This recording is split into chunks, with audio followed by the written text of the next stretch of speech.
Mission.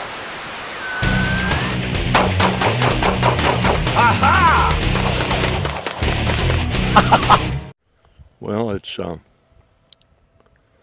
it's morning. The sun just came up, and we're out here in Borrego, Borrego. There's a water reclamation pond we've hunted for a number of years. I'm looking over it. Unfortunately, there's no water in it. So, and I guess nobody had a chance to scout out here. Where we spent the night last night at the local flea bag motel. There were doves flying all over the place. Too bad we can't just hunt them at the motel. We'd probably be better and more successful. But I'll get you some shots. I see some birds flying over there, but they're not doves.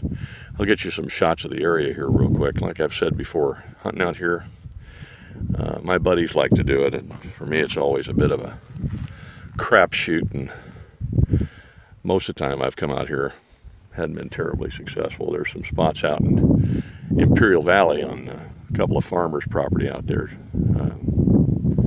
Tom Grundy and Jerry Priest own a lot of property out there, and every once in a while if I ask nicely, they'll let me hunt their land, and that seems to work out pretty well.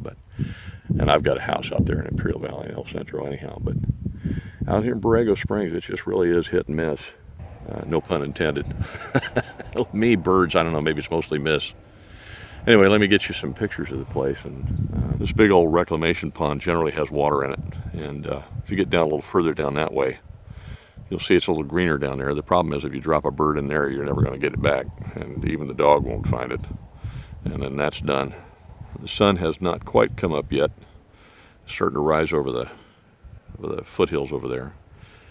When it comes up, it's going to get mighty hot out here. It gets to be about 115, 118, 120 some days. So we'll see how long we last. If there aren't any birds flying, we're liable to go back and jump in the pool at the motel and sit around. I don't know if you can see Jim over there. He's about 40 yards from me, standing in the weeds. That's my friend Jim, another Marine. They're everywhere. These guys get out here, and the heat doesn't seem to bother them. They're a tough bunch of guys. Me, I start to wilt. I'm the wimp in the bunch. And then over there somewhere is my lifelong friend Chris. We'll see what happens. If we get some birds flying, I'll see if I can get you some shots of them. We'll see how it goes. Hopefully we'll get some flyers and be able to get a few birds today. If not, we'll probably pick a different spot this evening or tomorrow morning, and we'll see how well it goes. But thanks for coming with me.